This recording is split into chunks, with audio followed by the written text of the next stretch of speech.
Every single day I get reached out by a TURO host or someone looking at getting a TURO. Lately I've been getting a lot of people who want to get out of TURO.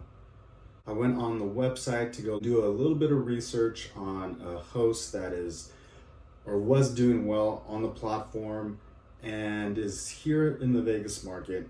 Now is looking to do the same thing as I'm doing and separate, do private rentals, might even join the club and do membership-based rentals, membership-based clubs. In fact, I'll have another video and I might have a link down below of my rental website that I did get a few offers to go sell. I'll probably be moving forward on selling that website because it's more of a rental website. In fact, it's Black Card Rentals. It has the word rentals in there because it has the word Black Car Rentals inside of Black Card Rentals.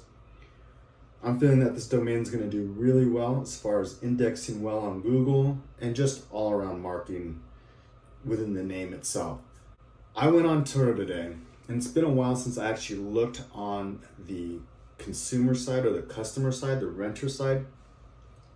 I wanted to see, before I just looked at the specific listing for the cars for the host that I wanted to go and research, I wanted to kind of just browse around.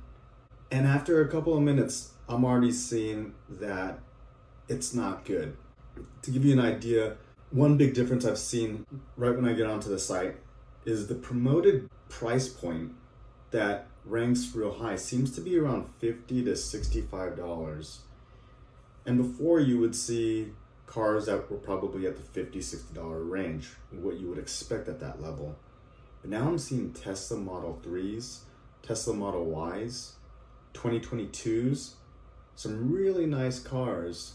Not old cars. Again, 2017 is one of the older ones that I've seen, but even that was it's a Ford Expedition. I'm seeing some really nice cars on here that definitely, if it was my car, I'd be having this for nothing less than $125, $140. If you do the math, let's say on $60 and they're on the 75-25 plan, TURO keeps the rest of it. Well, actually, let's go with a $60 plan. So $60 would come out to be $45 take home. Well, even at 10-day rentals, meaning every single weekend for the month, 2 days out of every single month or every single week, plus 1 day, would give them about 10 days. Is that right? 2, 4, 6, 8, 9, 10. Yes, it'd be eight days if they only just got weekends. I mean, they're only clearing, let's say they got 10 days. That's $450 on a car that is a 2022 or 2021, like a Lexus. Any of these cars, there's so many that fall within this category or this price point, they're only taking them $450 per month. Like, is that even enough money to cover the car note, the car payment? It seems like, at least here in Vegas, I haven't dipped into or looked into any of the other popular markets.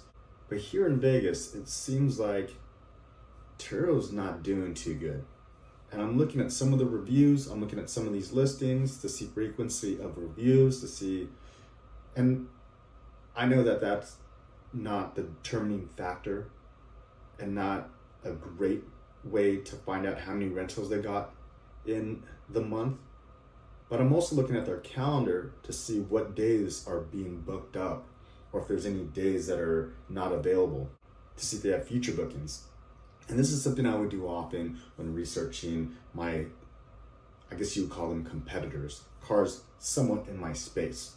Now for me, I've always doubled or tripled in price. I still have a vehicle on the platform right now and it's doing all right. I'm definitely getting the 8 days to 10 days per month. It's a paid off car, so I'm not really looking at making any money off of it. I just kept it on the platform because I still have some future bookings. And it's just on there and it's not that much work. They pick it up from the house. I don't do really any kind of delivery. And so it's been real convenient having that car. Now, if you didn't have a car payment and you were priced out where I'm at, which is $125, at the very least, even with discounts, I'm clearing at least $100 per day on that vehicle, even if they just rent it out for 1 day. Now if they rented out for a 3-day weekend and they maxed out all the discounts, which I've maxed out my 3 days to 25%, early bird special 10%, so that's a whole $35 or 35% off on my vehicle. Well, that's still clearing out about $250 for the weekend. Again, that's a 3-day weekend. So if I got 4 of those, I'm still at $1,000.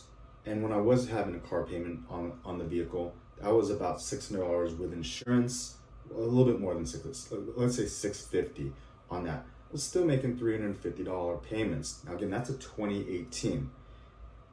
I'm looking at some of these cars and it seems like the market's not really there even for the lower end. And it is a race to the bottom. Unless you have a convertible, you're probably not getting rentals. On the few listings that I have seen that are somewhat successful or doing better than a lot of these other listings that I'm researching or seeing, unless you have a convertible out here in Vegas, especially here for the summertime, it definitely might be over. So you might be sitting there thinking about, what are my other options? Maybe you did pick up a car, a 2021 or 2022, and last year was all right. Maybe you made a little bit of money, but this year, now you're seeing the market change a little bit and not for the better. Well, that doesn't mean that your car payments went down. Unless you refinance and got a lower interest rate, extend out your term. But even for like a 2021 Tesla Model 3, your car payment, I would have to guess, is around at least $500. So making that 8 days, that 10 days at $450, I guess you might be doing okay because you're not really paying too much to have the Tesla for the remainder, I guess, 21 days. I guess that would be okay, but it doesn't seem like a business.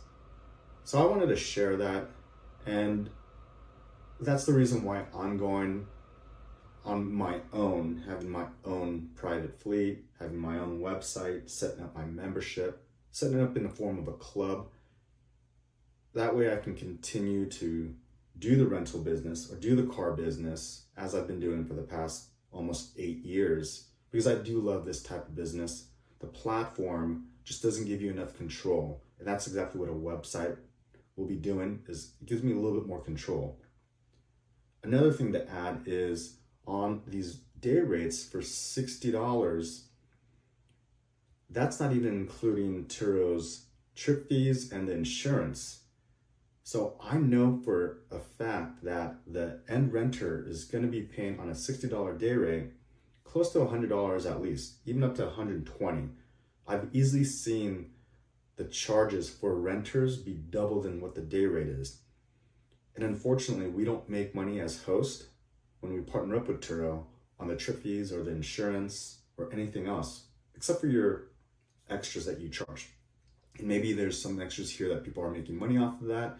But even with that, if you increased your number or your revenue 10 to 20% on $450, that's only an additional $100 max. So that's $550, and that might work if you're not looking at doing this as a business. But if you are, definitely connect with me. Hit my website, nextmultiplier.com. Hit me on live chat. It's available 24/7.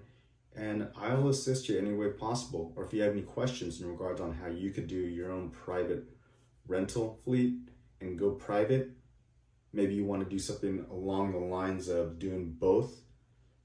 Although I've never seen that really work out well because your calendar management might be difficult. It's like doing Uber and Lyft. One will have to suffer over the other unless there's a system that you have in place, maybe availability. But let's talk. Again, my website is nextmultiplier.com. You can hit me on live chat. Until the next video, thanks for watching this one.